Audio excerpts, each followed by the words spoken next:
तर संविधानको धारा 78 मा 6 महिनासम्म त मन्त्री बनाउने अधिकार दिएको छ नि त त्यहाँ। मन्त्री र प्रधानमन्त्री फरक भयो नि त। हो, मलाई अघि दिनु भएन नि, तेस्रो कुरा म राख्दै थिएँ नि। भन्नुस् न। एउटा कुरा मैले भने प्रत्यक्ष रूपमा गर्न नमिल्ने काम अप्रत्यक्ष र घुमाउरो रूपमा पनि गर्न मिल्दैन। दोस्रो कुरा भने संविधानको धारा 78 को उपधारा 1 र उपधारा 4 को समन्वयात्मक व्याख्या गर्दा उहाँले फेरि चाहिँ मन्त्री बन्नलाई आउनलाई मिल्दैन। Law makers are the law breaker भन्ने जुन एउटा सिद्धान्त भन्छन् नि, तपाईँ जति चाहिँ यसको चाहिँ पत्र र व्यवस्था फेर्नुहोस्, पात्र तिनै पात्र चाहिँ खेलाडीको रूपमा राजनीतिक रङ्गमञ्चमा आएसम्म मुलुकले गति लिँदैन, फड्को मार्न सक्दैन। न्यायाधीशका घरमा को मान्छे आवत जावत गर्छ भन्ने पनि छ। अहिले त अझ कतिसम्म छ भने आवत जावत गरेको कुरा यहाँ नेपालमा चाहिँ एक्सपोज हुन्छ भनेर बाहिरै बसेर डिल गर्ने कुराहरूको पनि सुरुवात हुन थालेको भन्ने सुन्न थालेको छु मैले। न्यायाधीशले घुस खान्छन्, यो घुस खाने क्रम पहिलाको भन्दा बढेको छ।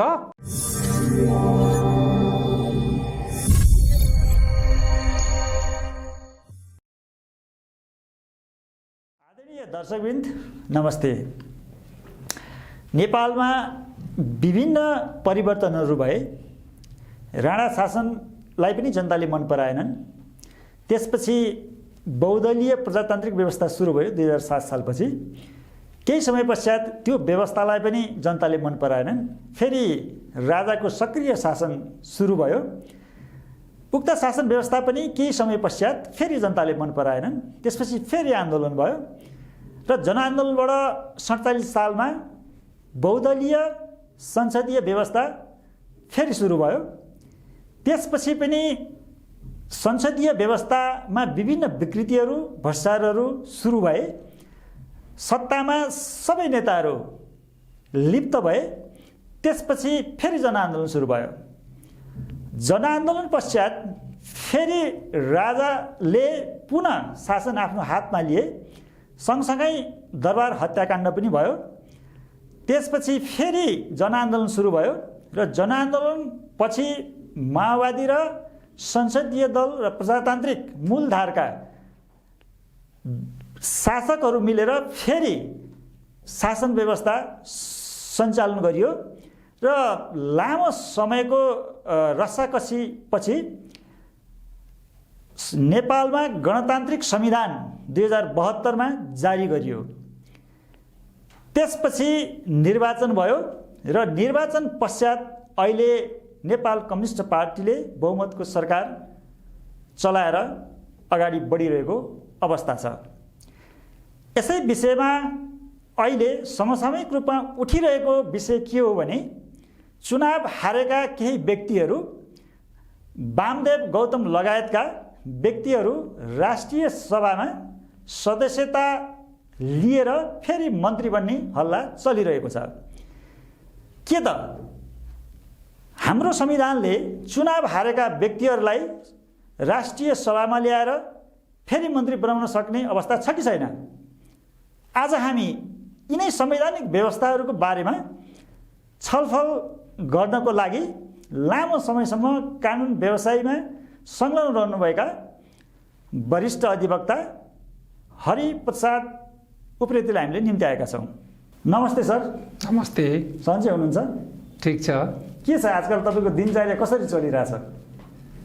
आजकल अब अगाडिदेखि गरिआएकै कामहरू पनि गरिँदैछ। थप एउटा चाहिँ हामीले न्यायपालिका शुद्धिकरणको अभियानलाई पनि एउटा सञ्चालन गर्दैछौँ। अहिले यो हामी केही काठमाडौँका कानुन व्यवसायीहरूले सुरु गरेको यो अभियान काठमाडौँ बाहिरका साथीहरूको पनि के अभिमत हुँदो रहेछ भनेर बुझ्नका लागि अब विभिन्न 7वटा प्रदेशमा हाम्रा 7वटा प्रदेशमा प्रदेश स्तरीय कार्यक्रमहरू पनि गरेर बाहिरका साथीहरूको पनि विचार लिनु पर्यो भन्ने प्रक्रियामा छौँ अहिले। भनेपछि तपाईँ अहिले न्यायपालिकाको शुद्धिकरणको अभियानमा लाग्नु भएको छ?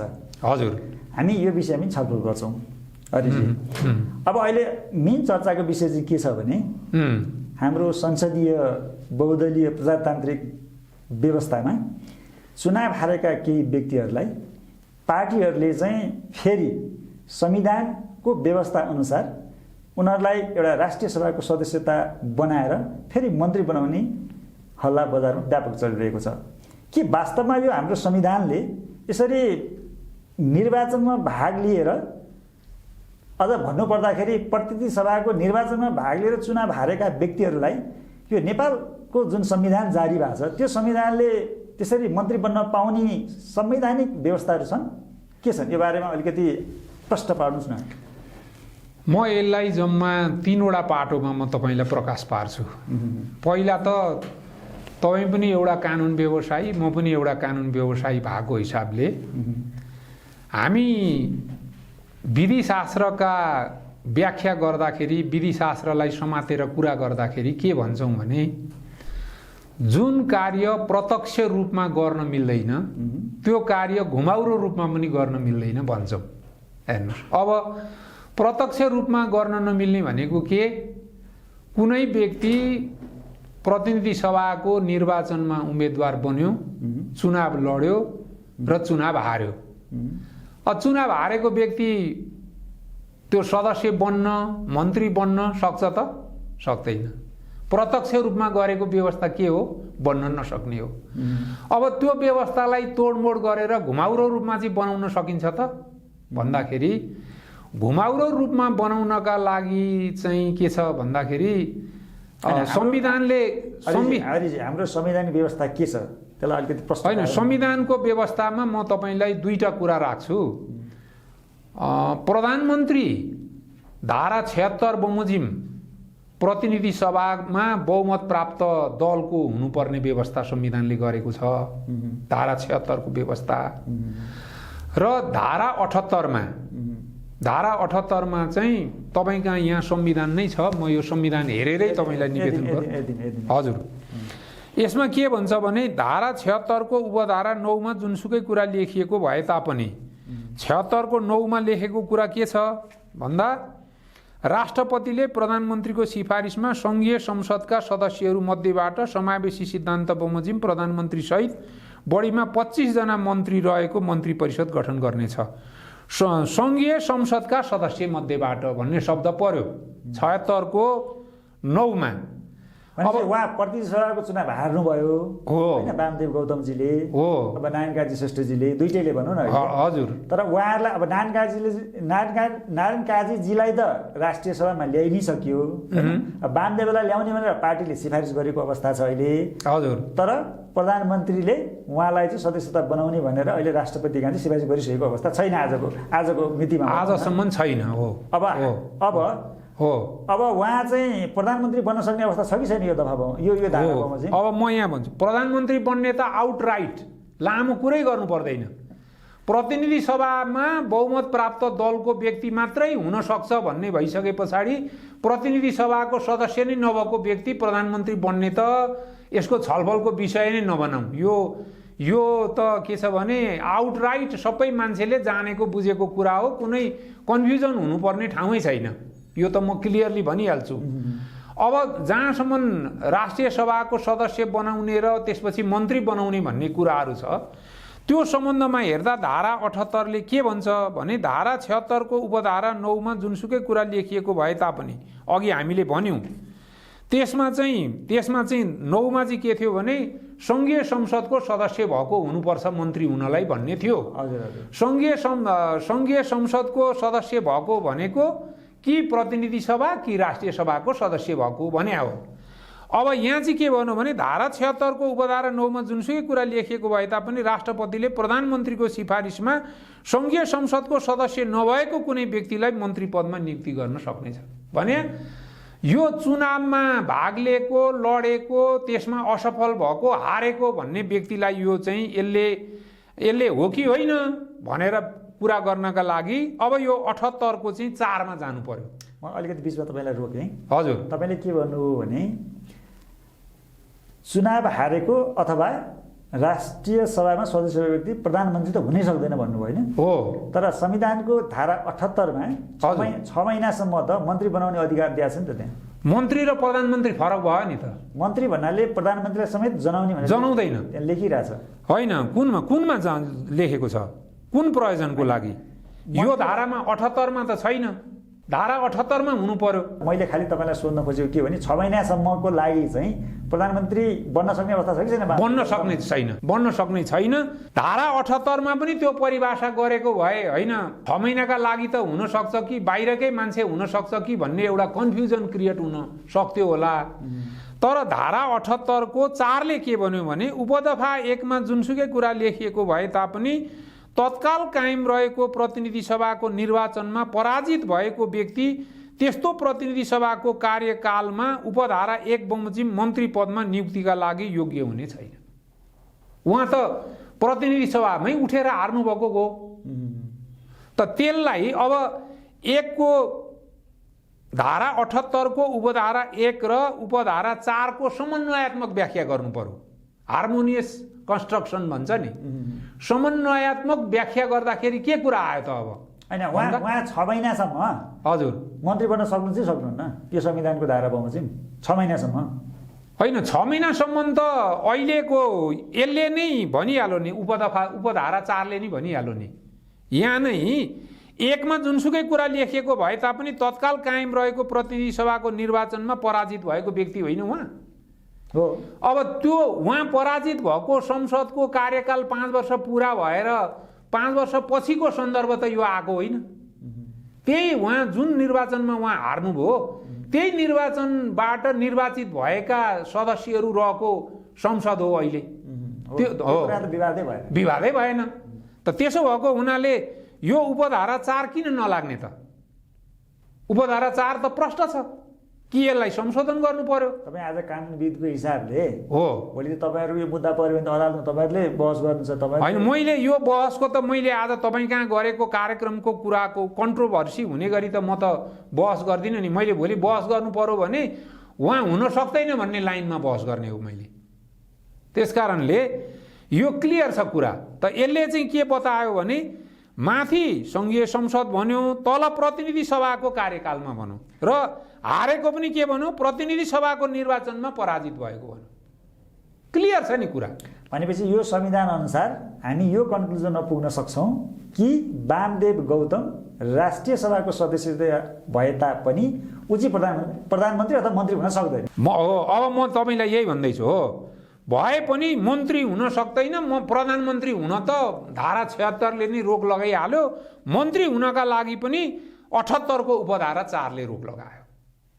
क्लियर कुरा। भनेपछि तपाईँले भन्न खोज्नुभएको चाहिँ के हो भने त्यस्तो मान्छे मात्रै मन्त्री हुन सक्छ जसले प्रतिनिधि सभाको निर्वाचनमा भाग लिएर हारेको हुनु हुँदैन। नहारेको मान्छे चाहिँ यो धारा बमोजिम मन्त्री हुन सक्छ। अब अलिकति छ कुरा यहाँ। अब जस्तो यो वामदेवलाई अहिले चाहिँ के छ भने वामदेव गौतमजीलाई अहिले पनि मन्त्री बनाउन सकिन्छ भन्ने पक्षधरहरूको भनाइ के छ भने त उपधारा 1 मा म यो कम्प्लिट गरिहालेँ। उपधारा 1 मा यो सङ्घीय संसदको सदस्य नभएको व्यक्ति पो बन्ने भनेको छ त। उहाँ त राष्ट्रिय सभाको सदस्य भइसके पछाडि त अनि सङ्घीय संसदको सदस्य त भइहाल्यो नि, कि प्रतिनिधि सभाको कि राष्ट्रिय सभाको भएपछि दुईटाको कम्बाइन रूप हो सङ्घीय संसद भनेको। भने हुनाले अब राष्ट्रिय सभाको सदस्य भइसके पछाडि त जान सकिहाल्छ नि भन्ने एउटा उहाँहरूको पस्ने ठाउँ हो।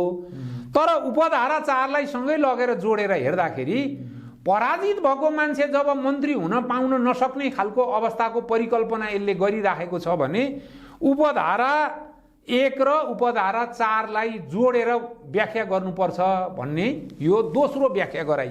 मैले तपाईँले मलाई सोध्नु भएको दोस्रो प्रश्न राखेँ। अब तेस्रो मैले सकिहालेँ। तेस्रो म यो सकिहाल्छु। हामीले यो संविधानका धाराहरू सबैले राम्रोसँग बुझ्दैनन्। अब सबैले बुझ्ने भए चाहिँ हामी छलफल गरौँ। हजुर। अब यो दफामा बेसिकल्ली के छ भने मन्त्री हुनको लागि चाहिँ सङ्घीय संसदको सदस्य नभएको व्यक्ति पनि मन्त्री हुन पाउने व्यवस्था त गरेछ होइन? हो, 6 महिनासम्मलाई गरे थियो। युवराज खतिवडा हुनुभयो एकचोटि हो, हुनुभयो। अब 6 महिनाभन्दा बढी हुनु पर्यो भने चाहिँ उहाँले फेरि के गर्नु पर्यो? सङ्घीय संसदको सदस्यता प्राप्त गर्नु पर्यो। सङ्घीय संसद भन्नाले राष्ट्रिय सभाको सदस्यता हुनु पर्यो। अब प्रतिनिधि सभाको सदस्यता लिने अवस्था त हुँदैन होइन। प्रतिनिधि सभाको पनि लिने अवस्था कस्तो हुन्छ भने उपनिर्वाचन हुने रहेछ भने काहीँको उपनिर्वाचनमा भाग लिएर जितेर त्यो त निर्वाचन भएर आएपछि त पाइहाल्यो नि, त्यसमा त विवादै भयो।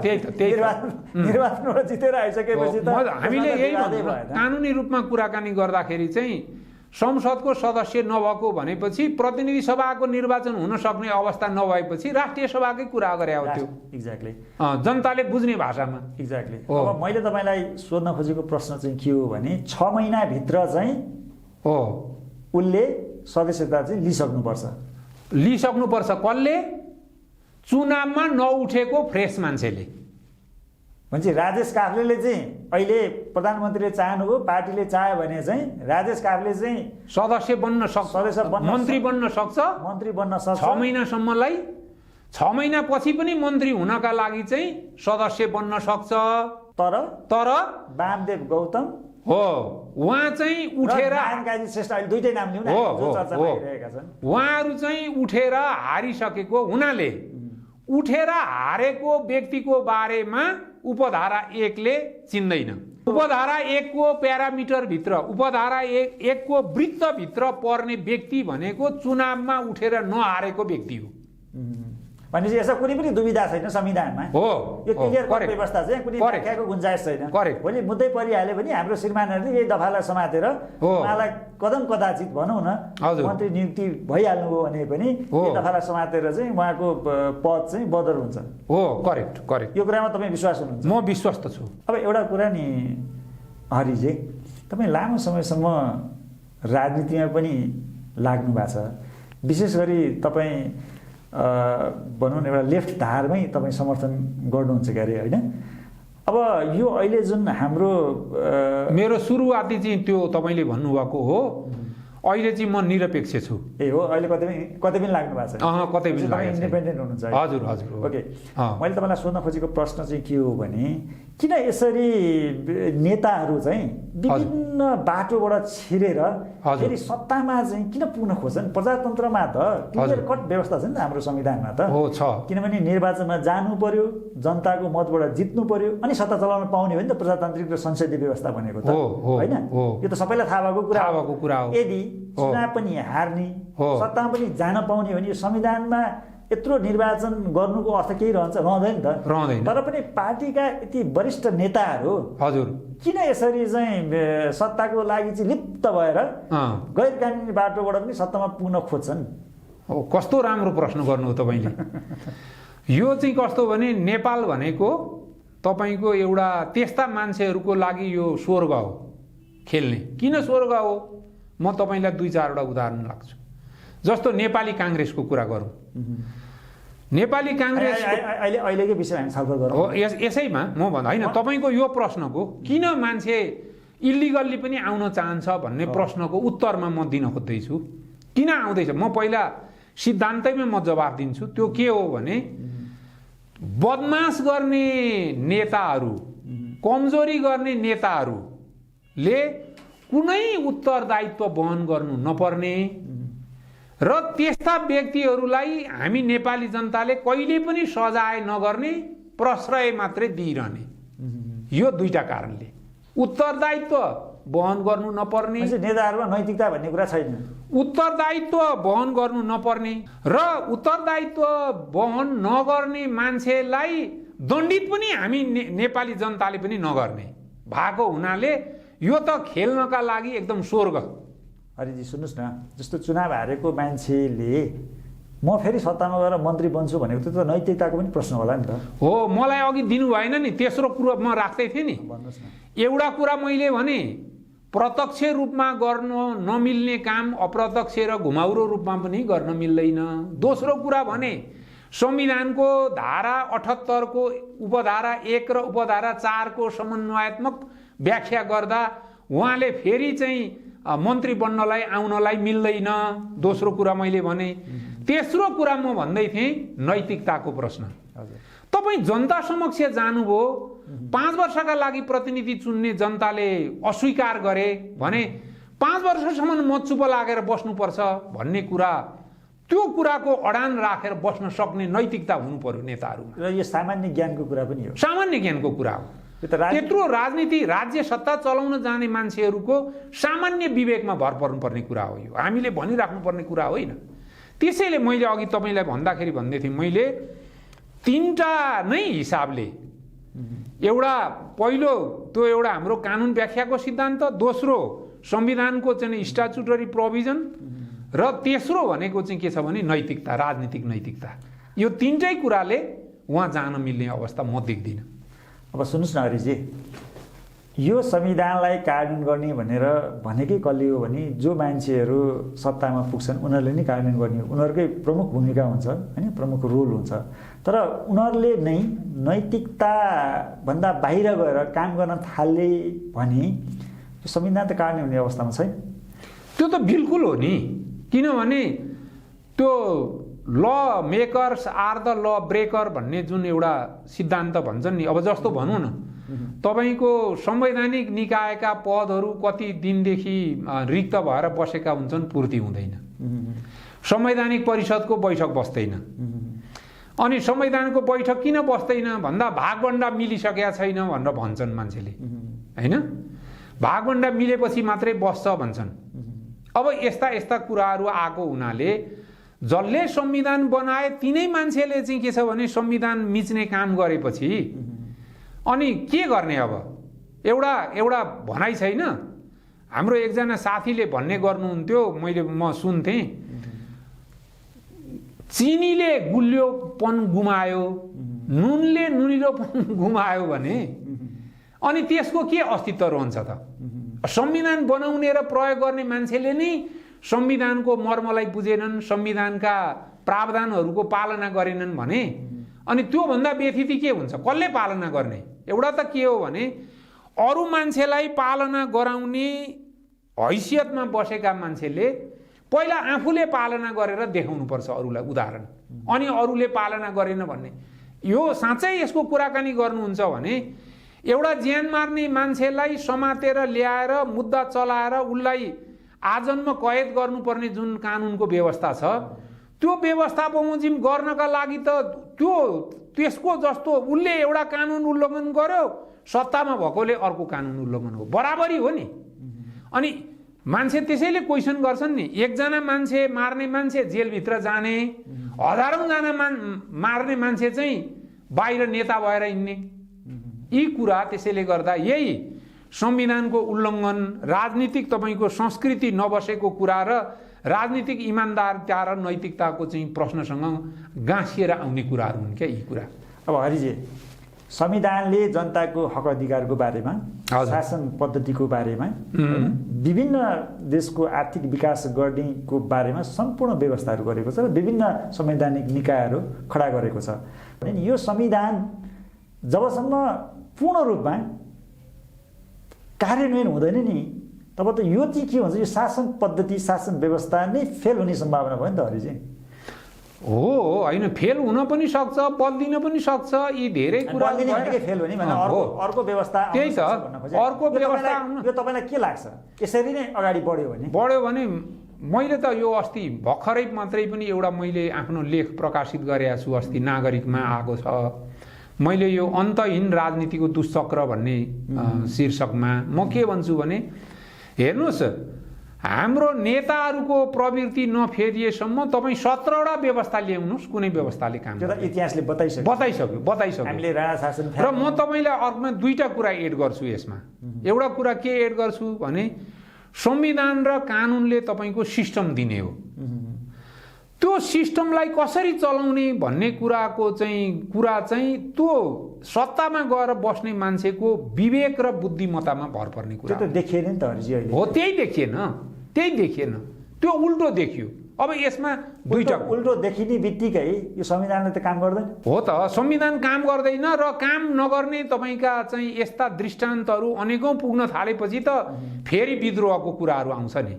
तर विद्रोह आयो त आयो, जहिले पनि सम्झौतामा टुङ्गिएर गयो क्या।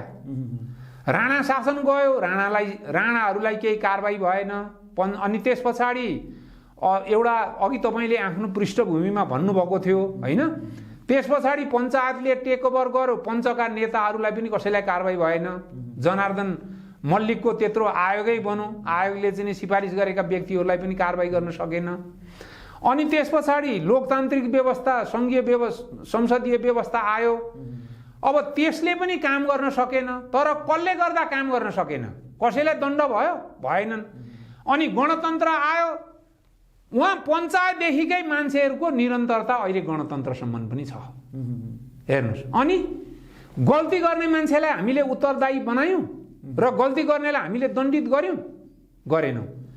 अब जस्तो भनौँ, मैले भन्दै थिएँ अघि, नेपाली काङ्ग्रेस पहिलो पार्टी हुँदाहुँदै चुनाव हारेर दोस्रो पोजिसनमा गयो। त्यसको जवाबदेही कसैले लिनु नपर्ने? जवाबदेही लिनुपर्छ कि पर्दैन कसैले? र दोस्रोमा पुर्याए बापतको दण्ड भोग्नुपर्छ कि पर्दैन कसैले? पार्टीभित्रको मान्छेले। यो कुरा अब चाहिँ तपाईँको लगेर दरबारमा लगेर राजालाई सक्रिय बनाउने काम गरियो नि, त्यसको जवाबदेही त लिनुपर्छ कि पर्दैन? हो। अब जनयुद्ध भनेर मान्छे मारियो, त्यसको जवाबदेही त लिनुपर्छ कि पर्दैन? जवाबदेहिता विहीन भएर कहिलेसम्म चल्छ मुलुक? यही हो परिणाम आउने, यही हो। तपाईँ जति चाहिँ यसको चाहिँ पत्र र व्यवस्था फेर्नुहोस्, पात्र तिनै पात्र चाहिँ खेलाडीको रूपमा राजनीतिक रङ्गमञ्चमा आएसम्म मुलुकले गति लिँदैन, फड्को मार्न सक्दैन। निश्चित कुरा हो यो। विकास निर्माणका कुरा, सपनाका कुरा मृगमरीचिकाई। अब अब अब निराशावादी कुरा गरेर पनि भएन नि त, आशावादी पनि हुनु पर्यो होइन। देश यही हो, जनता तपाईँ हामी नै हौँ। अब यसलाई चाहिँ के गर्दा हामी अगाडि जान्छौँ भनेर कि यसका कसरी जाँदा राम्रो? दुईटा कुरा। एउटा असाध्य एउटा कमिटमेन्ट लिएर आउने मान्छे चाहिँ यही सिस्टमबाट जन्मिन पनि सक्छ। करिस्मेटिक लिडर जस्तो शास्त्रको कुरा गर्दाखेरि भन्छ नि, एउटा हिलो झैँ कसेपु थिए तर पनि छोरा कमल झैँ भए। कमल भनेको त हिलोमा नै उम्रिने हो नि त। हो, त्यस्तो यो अहिलेको गन्दा हिलो कुडा कर्कटबाट राम्रो राष्ट्रभक्ति, देशभक्ति, यो देश विकास निर्माण गर्ने भावना भएको, साँच्चै भावना भएको र म गर्छु भन्ने व्यक्ति जन्मिन सक्छ। एउटा त्यो कुरामा हामी आशावादी हुन सक्छौँ। एउटा नेता त्यस्तो कुनै बेलामा आउला भन्ने। अर्को, जनता आजित भएर अब चाहिँ यिनीहरूलाई चाहिँ व्यवस्था फेर्ने मात्रै होइन, यिनीहरूलाई दण्डित पनि गर्ने, यिनीहरूलाई फेरिदेखि चुनावमा उठ्न नदिने, उठो भने हराउने अभियानका साथ अगाडि आए भने पनि यो स्थितिमा चाहिँ के छ भने फेरबदल आउन सक्छ। मैले देखेका यिनै विकल्पहरू। हरिजी, अब हामी अर्को विषयमा प्रवेश गरौँ। हजुर। अब तपाईँ एउटा अभियन्ता पनि हुनुहुन्छ। बिल्कुल। न्यायपालिकामा अहिले विकृति, विसङ्गति, भ्रष्टाचार भयो भनेर तपाईँले बुलन्द आवाज उठाइराख्नु भएको छ र यो आन्दोलन अहिले यस्तो अवस्थामा पुगेको छ कि अब न्यायाधीश र वकिलहरू चाहिँ आम्ने सामनेमा छन् कि। एउटा पत्रिकाले त त्यसरी लेख्यो पनि होइन, देखिएको पनि त्यही छ। देखिएको पनि छ। तपाईँहरूकै आफ्नो बार एसोसिएसन होइन, तपाईँहरूको वकिलहरूको सङ्गठन चाहिँ होइन, न्यायपालिकामा चाहिँ व्यापक भ्रष्टाचार भयो होइन, न्यायपालिकामा चाहिँ विभिन्न नियुक्तिमा चाहिँ गलत मान्छेहरू नियुक्ति गरियो होइन, त्यहाँ नियुक्ति भएका कतिपय मान्छेहरू राजनीतिक पृष्ठभूमिका छन् भनिएको छ अथवा ती गलत काम गर्ने मान्छेहरूलाई पनि कारबाही गरिएको छैन भन्ने कुराहरू छ होइन। यी विषयहरूमा के भइरहेछ? तपाईँहरूको यो चाहिँ आन्दोलन कहाँ, कुन अवस्थामा पुगेको छ? तपाईँले भनेको कुरामा म एउटा प्लस गर्छु। हामीसँग आम्ने सामने भएको सबै न्यायाधीशहरू होइन। जो मान्छे अयोग्य छन्, जो मान्छे चाहिँ एउटा दूषित प्रक्रियाबाट नियुक्ति भएका छन्, ती मान्छेसँग हामी आम्ने सामने हुँदैछौँ एउटा। र हामी त्यस्ता न्यायाधीशसँग मात्रै आम्ने सामने हुँदै छैनौँ, हामी सत्तासँग, राजनीतिक सत्तासँग आम्ने सामने हुँदैछौँ। किन म यो भन्दैछु? तपाईँले उठाउनु भएको विषयवस्तु चाहिँ के हो अहिले मेन रूपमा चाहिँ? हामीलाई 1, 2, 3 मा भनिदिनुहोस्, त्यसको विषय हामी छलफल गरौँ न। मैले तपाईँलाई सूत्रमा भन्नुपर्दा त दुईटा विषय हामीले उठाएको। भन्नुहोस् न। एउटा, साँच्चै श्रद्धाले शिर निहुरिने र आस्था जाहेर गर्न मन लाग्ने खालको स्वच्छ र स्वतन्त्र न्यायपालिका एउटा, त्यसको लागि। एउटा, इज्जत र प्रतिष्ठा भएको बारको लागि। यो दुईटा कुरा। किनभने बार बलियो नभएसम्म बेन्च बलियो हुँदो रहेछ भन्ने कुरा देखियो। विगतका केही हाम्रा अभ्यासहरूबाट भनेपछि बारका नेतृत्वमा बस्ने अहिलेका पदाधिकारीहरू चाहिँ के उनीहरू कमजोर छन् भन्नु खोज्छ? अहिलेका पदाधिकारी मात्रै होइन, यो त केही समय पछाडिदेखिका चाहिँ पदाधिकारीहरू चाहिँ कस्तो भने अब बारलाई भर्याङ बनाएर राज्यका विभिन्न ठाउँमा नियुक्ति खान जाने, बारलाई भर्याङ बनाएर अदालतमा नियुक्ति खान जाने, आफू उमेर काटेको छ भने आफ्ना नातागोताका मान्छेलाई चाहिँ नि त्यहाँ पुर्याउने, आफ्ना फर्ममा प्र्याक्टिस गर्ने मान्छेहरूलाई त्यहाँ पुर्याउने नियत लिएर हिँडेपछि त्यस्तो अनुहारको मान्छेले गएर त्यो प्रधान न्यायाधीश र प्रधान न्यायाधीश भन्दा तलका न्यायाधीशहरूसँग बसेर ठाडो निष्ठापूर्वक कुराकानी गर्न सक्छ? सक्दैन नि।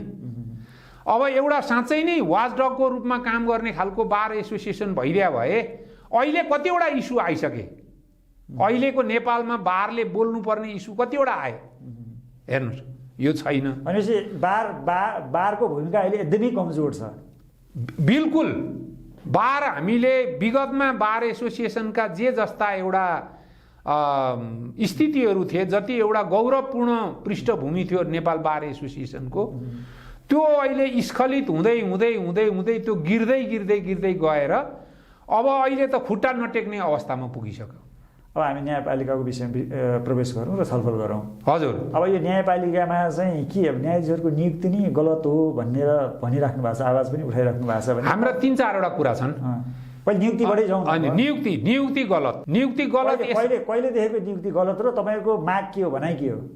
मैले प्रष्ट रूपमा भन्नुपर्दाखेरि अब खिलराज रेग्मीजी प्रधान न्यायाधीशमा बाल रहेका बेलामा जसरी चाहिँ तपाईँको मन्त्री परिषदको अध्यक्ष बनेर त्यति बेला जानुभयो र कायम मुकायम चाहिँ दामोदर शर्मा हुनुभयो कायम मुकायम प्रधान न्यायाधीश हो, त्यो बेलादेखि त्यति बेला खिलराज रेग्मीले आफ्नो एउटा चाहिँ राम्रो मान्छे नियुक्ति गर्न पाउने अवसर उहाँलाई हुँदाहुँदै अब के बुझ्ने र के अध्ययन गर्नेका नाममा ज्यादै लामो समय कटाएर उहाँले नियुक्ति गर्न सक्नु भएन। खिलराजले जुन नियुक्तिहरू गर्नुभयो अथवा गर्नु भएन, उहाँले नियुक्ति नै गर्नु भएन।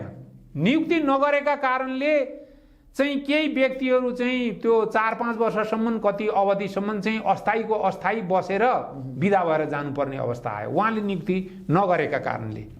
एउटा त्यसको पीडा त हामीले एकजना न्यायाधीशले त सुसाइड पनि गर्नुभयो। कसैले जागिर, अब उहाँले त सुसाइड गर्नुभन्दा पहिला आफै राजीनामा गरेर बस्नुभयो, अनि पछि गएर सुसाइड गर्नुभयो। अरू जसले राजीनामा गर्नुभएको थिएन उहाँहरूको म्याद थप भएन, अनि पछि अरू नै अनुहारहरू आए। अरू जो अनुहारहरू आए मैले बुझेको भनेपछि खिलराजले पनि न्यायपालिकामा एक किसिमको विकृतिहरू चाहिँ जन्माउनु भन्न सक्छ। उहाँले चाहिँ के छ भने उहाँको दुष्कर्मले र अकर्मण्यले दुईटा कुराले बिगारेको हुन्छ। उहाँको दुष्कर्म चाहिँ भन्न मिलेन, किन नियुक्ति नै गर्नु भएन, कस्ता अनुहारका गर्नुहुन्थ्यो, गरेर नराम्रो गरेको भए दुष्कर्म भन्न सकिन्थ्यो, अकर्मण्य हुनुभयो। जसलाई उहाँले अस्थायीबाट थाहै गर्नु भएन नि, भएन त्यो नगर्दाखेरि पनि त त्यसले त जुडिसियरीमा लामो असर हो। त्यही त, त्यो त मैले भने नि, गलत कदम, त्यो त मैले पहिले भने नि। उहाँले नियुक्ति नगरेका कारणले, नियुक्ति गर्न सक्ने अवस्था हुँदै नगरेका कारणले ती असल पात्रहरू विदा भएर गएको। त्यसपछि हाम्रो को आउनुभयो? दामोदर श्रीमान आउनु। उहाँको पालामा के भयो? उहाँका पालामा सबैभन्दा विवादास्पद नियुक्ति भयो। पहिलाका नियुक्तिमा छोडिएका, कारबाहीमा परेका, तपाईको चाहिँ न्याय परिषदलाई चाहिँ रेकर्ड राख्नका लागि पठाएका, दुई पटक बेन्चबाट चाहिँ बोलिएका मान्छेहरू नियुक्तिमा परे। त्यसपछि हाम्रो सुशीला कार्की श्रीमान आउनुभयो क्या, होइन कहाँ आउनु, उहाँ पछि त के अरे दामोदर शर्मा पछाडि त रामकुमार शाह आउनुभयो। रामकुमार शाह उहाँ पनि विवादित हुनुभयो क्या, होइन? रामकुमार शाहको पालामा सायद मेरो विचारले सर्वोच्च अदालतमा त नियुक्ति भएन मैले सम्झना गरेसम्म। उसमा उच्च अदालतमा भयो कि अब केही वाद विवादहरू भयो होला, त्यति धेरै ठुलो भएको मलाई सम्झना छैन। त्यसपछि को आउनुभयो? रामकुमार शाह पछि आउनुभयो कल्याण श्रेष्ठ। कल्याण श्रेष्ठको पालामा पनि उहाँको विवादास्पद भयो, उहाँको पनि नियुक्ति दुई मानेमा विवादास्पद भयो। भन्नुहोस्, प्रश्न भन्नुहोस्। म भन्छु नि तपाईँलाई प्रश्न। दुई मानेमा के हो? एकातिर 2 जना न्याय परिषदका सदस्यहरूलाई कुनै निर्णय बेगर, कुनै पत्र बेगर, कुनै साधिकारको निर्णय बेगर, कुनै जानकारी बेगर तपाईहरु सदस्य रहनु भएको छैन भनेर मौखिक हिसाबले मिटिङमा नै नबोलाइकन उहाँहरूलाई चाहिँ नि पाखा लगाएर 3 जना मात्रै बसेर निर्णय गर्नुभयो। त्यो कुरो बडो आलोचनाको विषय बनेको छ। अहिले कल्याण श्रीमानको पालामा नियुक्ति भएका सर्वोच्चका जो सिटिङ जजहरू हुनुहुन्छ नि, हजुर, उहाँहरू पनि के विवादितै हो कि के हो, तपाईँलाई के लाग्छ? म त्यही भन्दैछु उहाँको विवाद कति कारणले भयो भन्ने कुरामा एउटा मैले भने त्यो प्रक्रिया नै 5 जनाको न्याय परिषदमा 5 जनाको पुरा कोरम नभएको बेलामा 3 जना मात्रै मान्छे बसेर निर्णय गर्नुभयो, त्यसले एउटा लेजिटिमेसी प्राप्त गर्न सकेन भन्ने एउटा कुरा। दोस्रो कुरा, त्यहाँको एउटा नियुक्ति बडो अचम्मको नियुक्ति भयो, हाम्रो हरिकृष्ण श्रीमानको नियुक्ति। हेर्नुहोस्, अहिले म तपाईलाई नामै किटेर भन्छु, हरिकृष्ण श्रीमान महान्यायाधिवक्तामा भएको आधारले आउनु भएको हो भने हरिजी हामी दुईटै कान व्यवसाय हो, अदालतको मान सम्मानमा चाहिँ आँच नपुग्ने गरी छलफल गरौँ। म आँच नपुग्ने गरी भन्दैछु। म अदालतप्रति पूर्ण सम्मान, मेरो पूर्ण सम्मान छ। म भन्छु तपाईलाई, मलाई भन्न दिनुहोस्। कुरा के छ भने उहाँ महान्यायाधिवक्ता हुनुहुन्थ्यो त्यति बेला। महान्यायाधिवक्ताको हिसाबले नियुक्ति भएको भए दीपक कुमार कार्की भन्दा पनि माथि नियुक्ति भएर आउनु पर्थ्यो, होइन? उहाँ चाहिँ वकिलको हिसाबले आउनु भएको भए उहाँभन्दा सिनियर वकिल भन्दा जुनियर भएर आउनु पर्थ्यो। न सिरानमा पर्नुभयो, न तल पर्नुभयो, बिचमा पर्नुभयो, केही न्यायाधीशहरू भन्दा तल, केही न्यायाधीशहरू भन्दा माथि। अर्थात् त्यो कुरा के भयो भने विशुद्ध रूपमा उहाँलाई चाहिँ नि प्रधान न्यायाधीशको रोलमा राख्ने गरी नियुक्ति गरियो। हेर्नुहोस्, गरियो।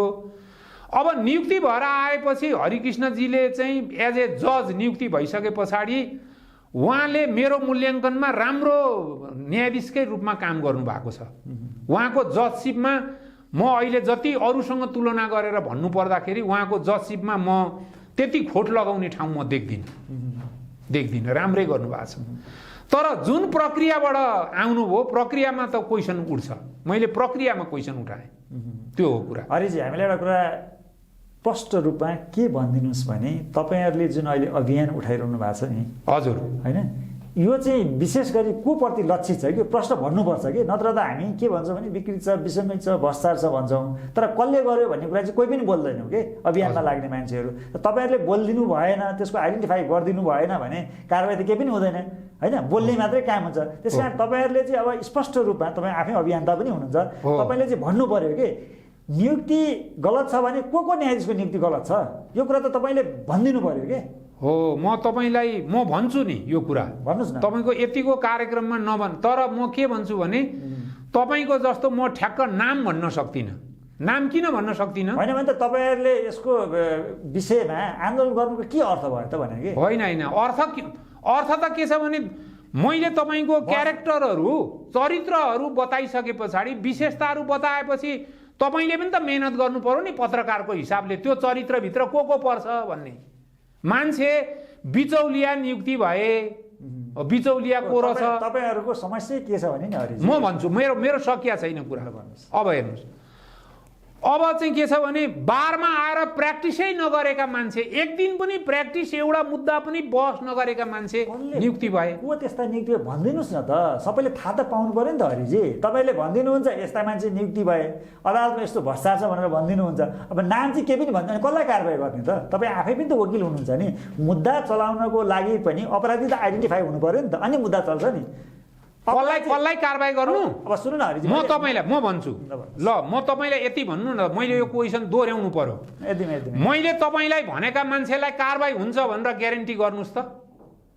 म नाम पनि भन्छु, तर तपाईँ कहाँ मैले नाम भनेर के गर्नु? कारवाही पनि भएन, मैले नाम पनि लिएँ भने के हुन्छ? त्यसो भए तपाईँले तपाईँले नै भन्नुभयो हरिजी अदालतको इज्जत पनि बचाएर कुराकानी गरौँ भन्नुभयो तपाईँले मलाई अघि नै प्रश्न गर्दा, होइन? त्यसो भएको हुनाले मैले नाम लिउँला, कारबाही नहोला, अनि कारबाही खाने त तपाईँ र म भयौँ। त्यसपछि हामी फेरि कारबाहीको निकायमा बस्ने मान्छेहरूलाई बोलाएर छलफल गर्छौँ त्यसरी, हो होइन? तपाईँले किन कारबाही गर्नुभयो? हो, ल ठिक छ। हो, अब कारबाही गर्ने ठाउँमा बसेका मान्छेलाई बोलाएर सोध्नुहोस्, यही कार्यक्रममा फलाना वरिष्ठ अधिवक्ताले यसो भन्नुभयो, तपाईँ कारबाही गर्न तयार हुनुहुन्छ, उहाँ नाम दिन तयार हुनुहुन्छ भनेर सोधिदिनुहोस्, उहाँले के भन्नुहुन्छ, त्यस पछाडि हामी जोडिएर कुराकानी गरौँला, होइन? यो एउटा कुरा। दोस्रो कुरा मेरो अर्को छ कुरा। दोस्रो कुरा म के छु भने तपाईँ यो सूचना जनता समक्ष सम्प्रेषण गर्न चाहनुहुन्छ, त्यो तपाईँको एउटा पत्रकारको धर्म पनि हो। म के भन्छु भने मैले यो भनिरहेका वाक्यमा को मान्छे छ भन्ने कुरा कारबाही गर्ने मान्छेले चिन्नुहुन्छ। ल मैले जे भने नि अघि, बिचौलिया नियुक्ति भएको छ त्यो मान्छे चिन्नुहुन्छ उहाँले। एक दिन पनि प्र्याक्टिस नभएको मान्छे नियुक्ति भएको छ त्यो मान्छे पनि चिन्नुहुन्छ। सबैले त्यो मान्छे कुनै एउटा पहिलाको ठुलो पदाधिकारीको नाता पर्छ भने त्यो पनि चिन्नुहुन्छ उहाँले। मैले तपाईँलाई बिचमा रोकेँ। मैले तपाईँलाई के सोधिरहेको छु भने एटलिस्ट यति त भनिदिनुहोस् कमसे कम, जस्तो तपाईँले अहिले दुईजनाको नाम लिनुभयो, होइन? एउटा खिलराजीको नाम लिनुभयो, त्यसपछि दामोदर श्रीमानको नाम लिनुभयो, कल्याण श्रीमानको पनि नाम लिनुभयो, होइन? त्यसपछि हाम्रो सुशीला कार्की श्रीमानको बेलामा पनि धेरै विवादित मान्छेहरू नियुक्ति भयो भन्ने कुराहरू छ, होइन? त्यस कारणले कमसेकम यिनीहरूले उहाँको पनि त्यही हो, मान्छे पनि विवादित पनि नियुक्ति भए, नियुक्ति हुने प्रक्रियामा पनि दुईजना मान्छे बैठकबाट उठेर हिँडिसकेपछि पार्टीका दुईजना मान्छेलाई सँगै राखेर नियुक्ति गरेको भन्ने कुरा सार्वजनिक रूपमै आयो बाहिर। हेर्नुहोस् त, लज्जित हुने अवस्था होइन? जुडिसियरीको बाफ्रे हाइकोर्टमा नियुक्ति हुने मान्छे, हामीले कसरी तपाईँको एउटा चाहिँ अदालतमा न्याय पाइन्छ, त्यहाँ निष्ठावान मान्छे हुन्छन्, त्यहाँ सद्विवेक एउटा चाहिँ तपाईँको सद्गुण भएका भर्च्यु भएका चाहिँ मान्छेहरू आउँछन् भन्ने कुरामा कसरी हामीले चाहिँ के छ भने विश्वास गरेर भोलि त्यो ठाउँमा बहस गर्न जाने भन्नुहोस् त? त्यो कुरा छ नि हरिजी। अब हामी तपाईँहरूकै आन्दोलनमै सीमित रहौँ, होइन? हो, जस्तो कहिलेकाहीँ के हुन्छ भने राजाको शासनको विरुद्धमा हामीले आन्दोलन गऱ्यौँ, होइन? हो, हामीले गणतन्त्र ल्यायौँ, राजतान्त्रिक व्यवस्था हामीले फाल्यौँ। त्यतिखेर त हामीले नामै किटेर भन्यौँ नि त ज्ञानेन्द्रको विषयमा, त जनताले त सडकमै आवाज उठायो नि हामीलाई ज्ञानेन्द्र राजा चाहिँदैन भनेर। अब तपाईँ न्यायपालिकाको यत्रो नेतृत्व गरिरहनु भएको छ, होइन? भ्रष्टाचार छ भन्नुभएको छ, विकृति छ भन्नुभएको छ।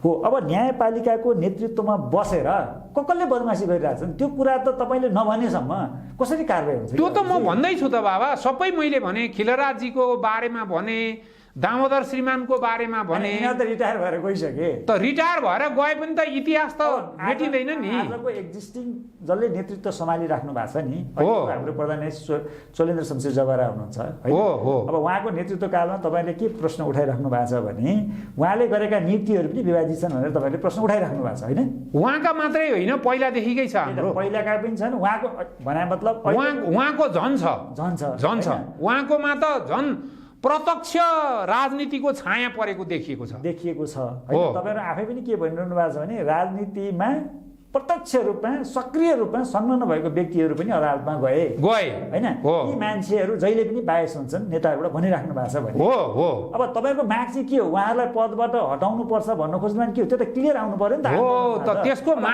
त्यसको माग हाम्रो के हो भने यी सबै नियुक्तिको छानबिन गर्ने एउटा इन्डिपेन्डेन्ट बडी बनाउनु पर्यो। त्यो निकाय होला के? मैले हरिजीलाई सोध्न खोजेको हो त, त्यहाँबाट आफै पनि त सक्षम हुनुहुन्छ नि। तपाईँले नबुझिकन त आन्दोलन अगाडि बढाएको छैन। जस्तै वरिष्ठ अधिवक्ताहरू लाग्नु भएको छ, यसमा हरिहर दाल लाग्नु भएको छ, शम्भु थापा लाग्नु भएको छ, होइन? लगायतका देशभरिका वकिलहरू लाग्नु भएको छ। मैले बुझेको छु, तपाईँ एक्लै त होइन नि त्यसमा। मैले बुझेको छु, मेरो एउटा मान्यता छ। अब तपाईँहरू तर म त अहिले के भएँ भने म एउटा माग गर्ने मान्छे भएँ। यी मान्छे योग्य छैनन्, यी मान्छेको चाहिँ यो योग्यताको परीक्षण हुनुपर्छ र योग्य देखिएका मान्छे मात्रै त्यहाँ बस्न कन्फर्म गरेर पुनर्नियुक्ति हुनुपर्छ, योग्य नदेखा मान्छेलाई बिदा दिनुपर्छ भन्ने मेरो माग हो।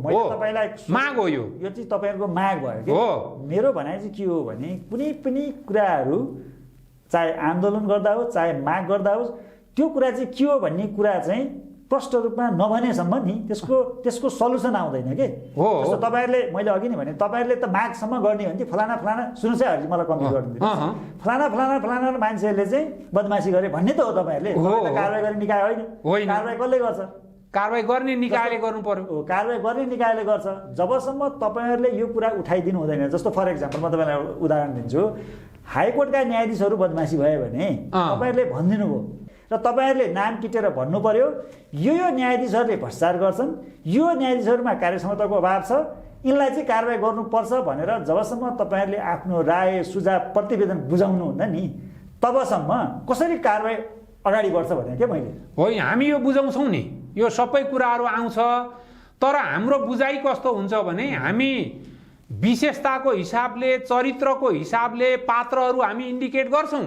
जस्तो अघि तपाईँले भन्नुभयो नि तपाईँ राजनीतिक रूपमा सक्रिय भएका मान्छेहरू पनि न्यायाधीशमा गए तपाईँले पनि मलाई भन्नुभयो नि अघि हो त्यो वाक्यभित्र यो तपाईँको र मेरो कार्यक्रम हेरिराख्ने जनताले थाहा नपाउला तर तपाईँले भनेको भित्र को व्यक्ति छ मैले थाहा पाउन सक्छु मैले भनेको भित्र को छ तपाईँ थाहा पाउन सक्नुहुन्छ र त्योभन्दा पनि बढी जोसँग उहाँहरूलाई कारवाही गर्न सक्ने हैसियत छ ती व्यक्तिहरूले चिन्या छ हामीले चिनाउनु पर्ने तिनीहरूलाई नि होइन। हरिजी तपाईँ आफै पनि कानुन व्यवसायी हो कानुन व्यवसायी हो हामी लामो समयसम्म मुद्दा मामिला बहस छलफल गरेका छौँ जबसम्म हामीले कसैलाई पनि कसुरदार ठहर्याउनको लागि सबुत प्रमाण तथ्य कानुन सबै हेर्छौँ नि त हामी त हेर्छौँ होइन। त्यसै गरी हामीले फलानालाई आरोप लगायौँ यो फलानो भ्रष्टाचारी छ भन्यौँ अथवा यसको कार्यक्षमताको अभाव छ भन्यौँ अथवा यसको नियुक्ति गलत छ भन्यौँ भन्ने त यही त हो नि भन्दा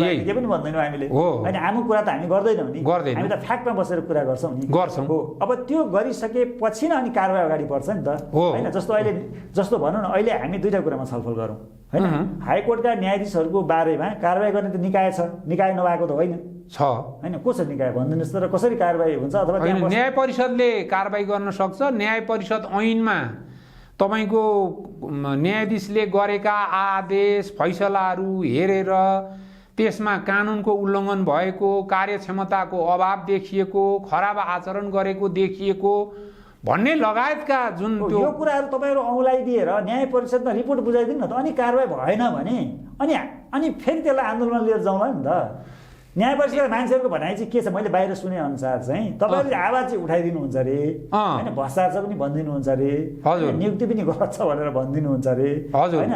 तर तपाईँहरूको जुन टिम छ नि आन्दोलन गर्ने टिमहरू तपाईँले एउटा कमिटी बनाउनु भएको छ ती कमिटीहरूले चाहिँ किटान गरेर के हजुर फलानु मान्छेले यो बदमासी गरेछ होइन यो चाहिँ तपाईँहरू दिनुहुन्न अरे के अन्त नदिएपछि त कारवाही अगाडि बढ्दै बढ्दैन हो। अब म तपाईँलाई यसको ठ्याक्कै जवाब दिन्छु। हामीले दिनका लागि तपाईँ हामी भनेको हामी प्रमाणका आधारमा कुरा गर्ने मान्छे एकदम यसमा विवाद छैन हो प्रमाणका आधारमा गर्ने।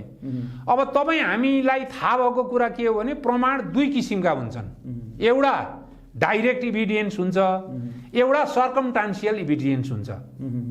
तपाईँको परिबन्धात्मक प्रमाण परिबन्धले अब जस्तो फलानो मान्छे नियुक्ति हुनुभन्दा फलानो पार्टीको फलानो पदमा काम गर्थ्यो अनि फलानो मान्छेलाई एक मिनेट न्यायाधीशको बारेमा कुरा गरौँ न होइन त्यही त फलानो मान्छे फलानो पदमा काम गर्थ्यो फलानो पार्टीको फलानो मान्छे कानुन मन्त्री थियो फलानो मान्छे उसको नाताको थियो उसको वकालत यति पुगेको थियो उसले जम्मा यतिवटा मुद्दा गरेका थिए या गरेका थिएनन् यो पाँचवटा चिज मैले तपाईँलाई दिएपछि त्यसले एउटा पिक्चर निकाल्दैन पिक्चर त निकाल्छ नि त्यो पनि प्रमाण हो नि त।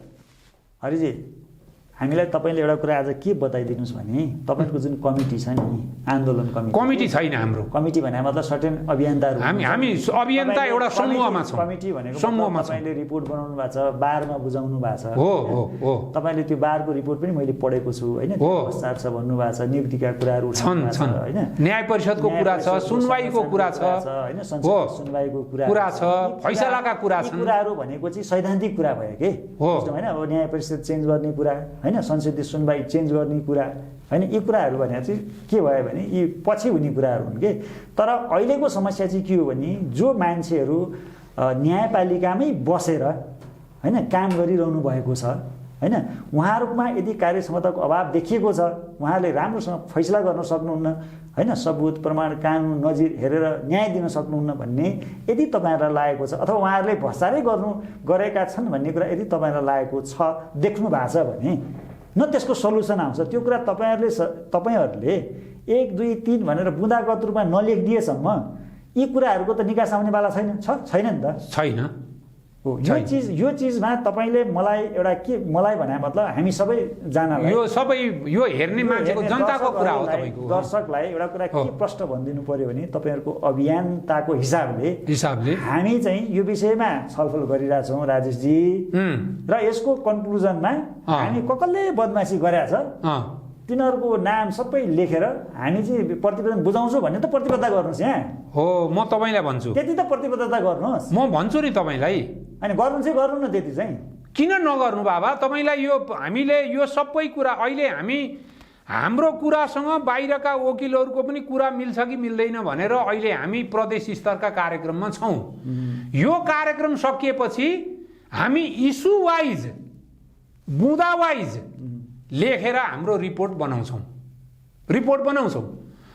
अब कुरा के आयो भने त्यो रिपोर्टमा ठ्याक नाम फलाना लेख्दाखेरि लेखेर दिनु राम्रो कि त्यसलाई ती मान्छेको चाहिँ अनुहार आउने गरी चरित्र एउटा चित्रण गरेर दिनु राम्रो? तपाईँ आफै भन्नुहोस् त। तपाईँ पनि एउटा न्यायपालिकाको सदस्यको नाताले हो। मैले अघि भनिसकेँ तपाईँ जस्तै म पनि लामो 30 वर्षसम्म वकालत गरेको मान्छे, मलाई पनि सबै कुरा थाहा छ कि हो। त्यही भएर मैले तपाईँलाई के भन्नु खोजेको भन्दाखेरि नि, हामीले कसैलाई पनि अथवा कसैको विषयमा पनि केही कुरा उठाउँछौँ भने आमुक कुरा गरेर त्यसको अर्थ रहँदैन कि हो। त्यही त म भन्दैछु। हामी के भन्दैछौँ भने ठिक छ, तपाईँले भने जस्तो संसदीय सुनवाई गलत हो भने के कारणले गलत हो त्यो लेख्छौँ हामी, त्यो तपाईँले भन्नुहुन्छ होइन। हो त्यो एउटा पाटो हो कि होइन। जस्तो तपाईँले भनिरहनु भएको छ न्याय परिषद यति कारणले ठिक हुँदैन, त्यसको कारण हामी लेख्छौँ। तपाईँले लेख्नुहुन्छ, त्यो कुरामा मैले विवाद गरेको होइन कि। मैले विवाद गरेको चाहिँ कहाँनिर तपाईँ न्यायाधीशमै आइराख्नु भएको छ होइन। तपाईँहरूको आन्दोलन पनि त्यसैमा छ कि हजुर। तपाईँहरूको आन्दोलन कि तपाईँहरूले भनिदिनु पर्यो हामीलाई संसदीय सुनवाई गरेको ठिक छैन भन्नु पर्यो, अथवा न्याय परिषदको जुन संरचना भएको छ नि, अथवा संवैधानिक परिषदको संरचना भएको छ नि, त्यो चाहिँ ठिक छैन भन्ने हो भने त्यति विषयमा मात्रै छलफल गरेर जाउँ। बाँकी अहिलेका न्यायाधीशहरूको बारेमा कुरै नउठाउँ होइन। उहाँहरू ठिक छ, उहाँको कार्य त्यसरी कटाएर कुरा त कि तपाईँहरूले त्यसरी भन्नु पर्यो होइन। त्यो त हुनै सक्दैन। अब मैले के भन्नु मिल्छ यति मजाले, जसरी तपाईँले यी कुराहरूमा क्लियर कट भन्नुहुन्छ नि, त्यसै गरी यी कुराहरूमै तपाईँले क्लियर कट नभनेसम्म सल्युसन आउँदैन कि हरिजी। हो तपाईको आशय, तपाईको सुझाव, आशय होइन मेरो क्वेशन हो यो तपाईलाई। हो त्यही त, सुझावै होइन। तपाईको प्रश्नको उत्तर मैले भनेको तपाईले भनेको चिज हामी ठ्याक्कै दिन्छौँ। हामी ठक्कै चाहिँ के छ भने राजेश काफले हरिश उप्रेती भने जस्तो हिसाबले नाम लेख्दैनौँ। कस्तो नाम लेख्छौँ भने कपाल काटेको, अलिअलि आएको, यस्तो कोट लगाएको, यस्तो सर्ट लगाएको, यस्ता जुत्ता लगाएको, ताकि त्यो मदेखि बाहेक अरू मान्छे हुनै सक्दैन। हो हामी त्यस्तो लेख्छौँ। हामी भाषा घुमाउन सक्छौँ, हामी त्यस्तो लेख्छौँ एकदम कन्फर्म। सुन्नु न हरि, हामी कानुनी भाषा प्रयोग नगरौँ। हो हामी के गर्नु भने नि हरि चाहिँ हामी जुन आन्दोलनको एउटा उद्देश्य छ नि, हो त्यो उद्देश्य के का लागि हामी आन्दोलन गर्दैछौँ कि त्यसको रिजल्ट चाहिन्छ क्या हामीलाई। हामी त्यति सुन्नु न, मेरो मैले सोध्न खोजेको के हो भने नि, हामी आन्दोलनको लागि आन्दोलन गरेर त अर्थ भएन नि त। एउटा सर्टेन कुराको लागि गरेका छौँ। जस्तो तपाईँले 4वटा कुरा क्लियर भन्नुभयो नि त होइन। एउटा कुरा के भन्नुभयो भन्दाखेरि यो संसदीय सुनवाई ठिक छैन भन्नुभयो। ओके फाइन होइन, त्यसको तपाईँले ठिक छैन भन्ने कुरा भनिसकेपछि के हुनुपर्छ एउटा पाटो दिइहाल्नुहुन्छ, त्यो विवाद भएन। त्यस्तै न्याय परिषद ठिक छैन भन्नुभयो, त्यहाँको कम्पोजिसन भनौँ न, नियुक्तिको प्रक्रियाहरू ठिक छैन, जो मान्छेहरू गए त्यो ठिक छैन भनेर भन्नुभयो होइन। त्यसको पाटोको हामी छलफल गरौँला। अब जब प्रश्न आउँछ नि यतापट्टि के फैसलामा चाहिँ कार्यक्षमताको अभाव देखियो, गलत नजिरहरू प्रयोग भए, गलत तथ्यहरू प्रयोग भए होइन, गलत फैसलाहरू आए, अब ती आएका कुराहरूलाई त कारबाही गर्न सक्ने त हामीसँग त दुईटा निकाय त छ नि, छैन होइन। सर्वोच्च अदालतका न्यायाधीशहरूको हकमा हाम्रो संसदीय महाभियोग लगाउन सक्ने महाभियोग स्थिति लगाउन सक्ने छ। व्यवस्था छ। त्यताबाट तपाईँले त प्रश्न उठाइदिने हो। हो। तपाईँले त महाभियोगमा कारबाही गर्न सक्नुहुन्न, तपाईँले त बाटो त देखाइदिनु। बाटो देखाइदिनु यो कुरा चाहिँ भन्नु न भन्दाखेरि के हो, मैले भन्न भन्नु त सर्वोच्चका न्यायाधीशहरूमा के छ, पुनर्का न्यायाधीशहरूमा के छ? हो त यो त म ठ्याक्कै तपाईँलाई भनिहाल्छु नि। अब सर्वोच्च अदालतका न्यायाधीशका हकमा यो हामीले भनेका कुराबाट हामीले चिनाका मान्छेहरू चिनिसकेपछि तीनवटा विकल्प, एउटा यो साह्रै हामी विवादमा पर्ने भइएछ भनेर उहाँहरूले आफै छोड्ने, एक।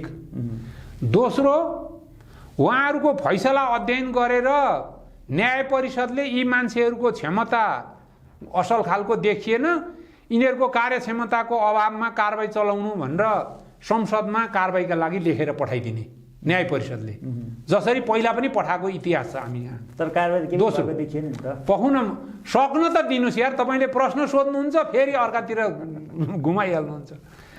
दोस्रो त्यो। तेस्रो कुरा भनेको अब संसदको चाहिँ नि जो महाभियोग लगाउन सक्ने एउटा अधिकार छ, त्यो अधिकारको कारबाही प्रारम्भ गर्ने। यो तीनवटा विकल्प हो तपाईको सर्वोच्च अदालतका न्यायाधीशको हकमा। अब उच्च अदालतका न्यायाधीशको हकमा त यो एउटा आफै राजीनामा गर्ने त त्यो आफ्नो सबै ठाउँमा भइगयो। त्यो त तपाईको अहिलेको मौजुदा रहेको न्याय परिषद ऐनको व्यवस्था बमोजिम अहिलेकै मौजुदा रहेको न्याय परिषदले हेरेर ल तिमीमा चाहिँ कार्यक्षमताको अभाव देखियो, तिमीले 3 वर्षसम्म बसेर काम गर्दाखेरि एउटा फैसला लेख्या छैन, अर्काको रायमा सहमत छु मात्रै भनिया छ, एउटा राय बजाएको पनि छैन, तिम्रो चाहिँ राय लेखाइमा कहीँ पनि के तिमीले कति जानेको छ भन्ने कुरा फैसलामा र आदेशमा कहीँ पनि आएन, त्यसकारण चाहिँ तिमी अब यो पदमा बस्नका लागि योग्य छैनौ भनेर कारबाही गरेर बिदा दिने। भनेपछि न्याय परिषदलाई नै सम्पूर्ण अधिकार छ, उहाँहरूले फैसला हेरिदिनु भयो, आदेश हेरिदिनु भयो भने को न्यायाधीशको कार्यक्षमताको अभाव छ, हो यसले चाहिँ बदमासी गरेका छन् भन्ने कुरा त्यहीँबाट देखिहाल्छ। त्यही देखिन्छ। अब त्यो चाहिँ तपाईँले भन्न खोजेको अहिले जो न्याय परिषदमा बसिराख्नु भएको छ उहाँहरूले नगर्दै पनि समस्या आइरहेको छ। समस्या आइराखेको छ र उहाँहरूलाई पनि त्यो छुट्याउनलाई गाह्रो भयो भने छुट्याउने संयन्त्र पनि बनाउन सक्छ नि न्याय परिषदले। रिटायर भएका जजहरू राख्ला, कुनै एउटा डिग्निफाइड पर्सनालिटीहरू जसको विवाद छैन, पेसामा पनि नभएका मान्छेहरू, युनिभर्सिटीका केही चाहिँ प्राज्ञहरू राखेर जताउन सक्ला नि। हो त्यो पनि गराए हुन्छ नि, आफ्नो बुद्धिले पुगेन भने, पुग्यो भने आफै गरे भइगयो। त त्यस्तो खालको कुरा हो। त्यसैले गर्दा यी सबै कारबाहीका धेरै आधारहरू छन्, मार्गहरू छन्। यी मार्गहरू चाहिँ नि उठान हुनु पर्यो, त्यो मार्ग प्रशस्त गर्नु पर्यो भन्ने हाम्रो माग हो। पात्रहरू हामी दिन तयार छौँ। हरिजी, हामी कार्यक्रमको अन्त्यतिर आइपुगेका छौँ। अब तपाईँ लामो समयसम्म वकालत गर्नुभएको छ होइन, वकिलहरूले पनि धेरै न्यायाधीशहरूलाई चाहिँ घुस खुवाउँछन् भन्ने क्वेसन उठ्छ कि हो, के हो यो भन्नुहोस् त अलिकति। मैले चाहिँ जिन्दगीमा आजसम्म यो घुसको कुराकानी र काम कारबाही वकिलहरूले घुस खुवाउँछन् म भन्दैछु, मेरो घुस खुवाउँछ नि खुवाउँदैन कुरा त उठ्या छ नि त। बिल्कुल उठ्या छ। वकिलहरूले खुवाउँछन् भन्ने कुरा पनि उठ्या छ, खान्छन् भन्ने कुरा पनि उठ्या छ, मान्छेहरूको आर्थिक हैसियतले पनि त्यो कुरा देखाइराखेको अवस्था पनि छ, मान्छेका गतिविधिले पनि त्यो कुरा देखाइराखेको अवस्था छ, मान्छेको चाहिँ न्यायाधीशका घरमा को मान्छे आवत जावत गर्छ भन्ने पनि छ। अहिले त अझ कतिसम्म छ भने आवत जावत गरेको कुरा यहाँ नेपालमा चाहिँ एक्सपोज हुन्छ भनेर बाहिरै बसेर डिल गर्ने कुराहरूको पनि सुरुवात हुन थालेको भन्ने सुन्न थालेको छु मैले। भनेपछि यो घुस खुवाउने र खाने काममा प्राय अब जस्तो न्यायालयको हामी कुरा गरौँ न, त्यहाँ वकिलको संलग्नता हुन्छ होइन, न्यायाधीश त हुने भइहाल्यो, त्यसपछि गएर भनौँ न मुद्दाका पक्षहरू हुने भए होइन, न्यायाधीशका चिन्जानका मान्छेहरू हुने भए, कर्मचारी हुने भए, योभन्दा बाहेक त कोही पनि हुँदैन। तिनै बिचबाट हुन्छ, यिनै बिचबाट यो घुस खाने र खुवाउने कार्यक्रम हुन्छ। तपाईँलाई के लाग्छ 30 वर्षको जुन तपाईँको अनुभव छ, न्यायाधीशले घुस खान्छन् कि खाँदैनन्? न्यायाधीशले घुस खान्छन्। यो घुस खाने क्रम पहिलाको भन्दा बढेको छ। पहिलेदेखि नै खान्थे कि कहिलेदेखि खान्थे? पहिलादेखि नै खान्थे, तर पहिला खानेको संख्या न्यून जस्तो लाग्थ्यो। अहिले यो संख्या अत्याधिक रूपमा बढेर अहिले पनि खान्छन् न्यायाधीशले घुस? खान्छन् घुस। खाएको कुरा चाहिँ अब कोही पक्षहरूले नै आएर भन्छन्, यो त गम्भीर हो, पक्षहरूले नै आएर भन्छन् नि। गम्भीर कुरा भयो नि त हरिजी, किनभने न्याय नै जब बिक्न थाल्यो भने हो त्यसपछि त अनि तपाईँ यत्रो वर्ष नबोलेको मान्छे, अब मैले तपाईँको चाहिँ नि प्र्याक्टिस गर्ने हार्डली 4-5 वर्ष होला उमेरको हिसाबले, म अहिले लगभग अब 65 को हाराहारीमा पुगिसकेँ। अब 70 वर्षको उमेर पुग्नलाई नजिक लागेका बेलामा मैले किन बोल्न सुरु गर्नु पर्थ्यो? अत्याचार भयो। अब नबोलिकन भएन। मैले अन्तिममा तपाईँलाई भने, मैले यो सुरुवातको बेलामा के भनेको थिएँ भने त्यो एउटा चाहिँ लर्ड एक्टले भन्नेले चाहिँ के छ भन्दाखेरि, एक्टन भन्ने मान्छेले बोलेको कुरा के थियो भने, the world is suffering not by the violence of the bad people but the silence of the good people भनेको थियो क्या।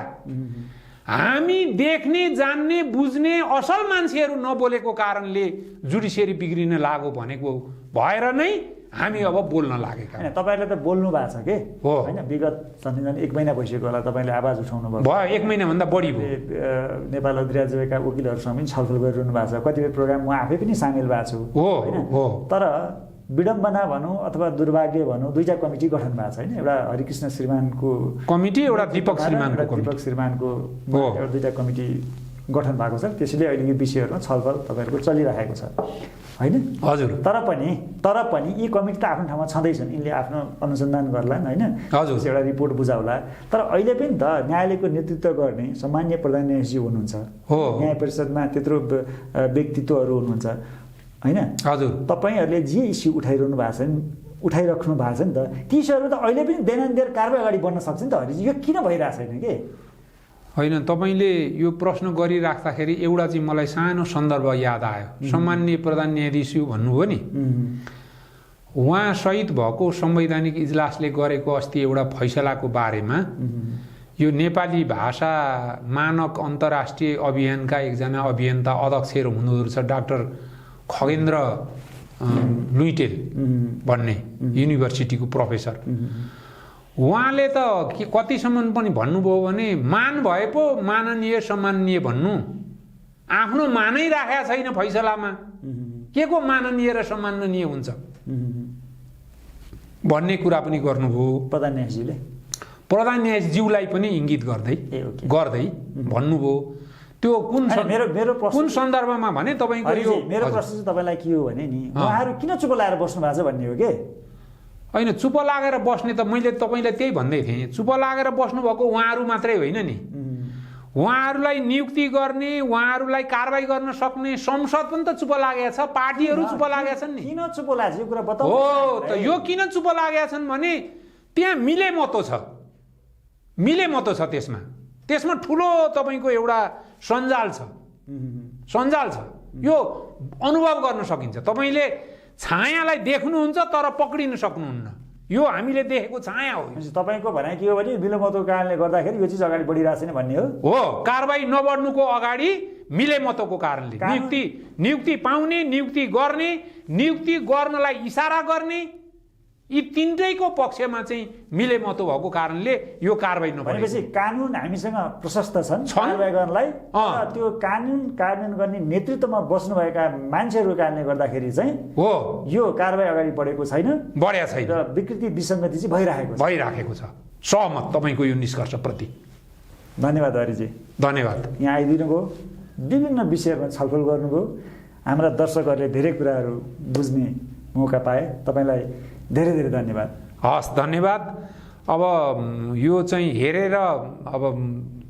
हेर्ने श्रोताहरूको चाहिँ पछि अब यसको अवलोकनकर्ताहरूको चाहिँ अब प्रतिक्रिया त पछि नै आउँछ होला। म त्यो प्रतिक्रियाको प्रतीक्षामा छु। हस्, थ्याङ्क यू। हस्। आदरणीय दर्शकवृन्द, हामीले आज समसामयिक विषयमा छलफल गऱ्यौँ। नेपालको राजनीतिमा अहिले वामदेव गौतमलाई मन्त्री बनाउने जुन व्यापक हल्ला चलिरहेको छ, त्यही विषयमा हामीले संवैधानिक विषयहरूमा छलफल गऱ्यौँ र यहाँ के कन्क्लुजनमा हामी पुग्यौँ भने अहिलेको संवैधानिक व्यवस्था अनुसार उहाँ चाहिँ मन्त्री हुन योग्य हुनुहुन्न। आशा गरौँ भोलि के हुन्छ, त्यही अनुसार फेरि हामी यो विषयमा आउनेछौँ। धन्यवाद।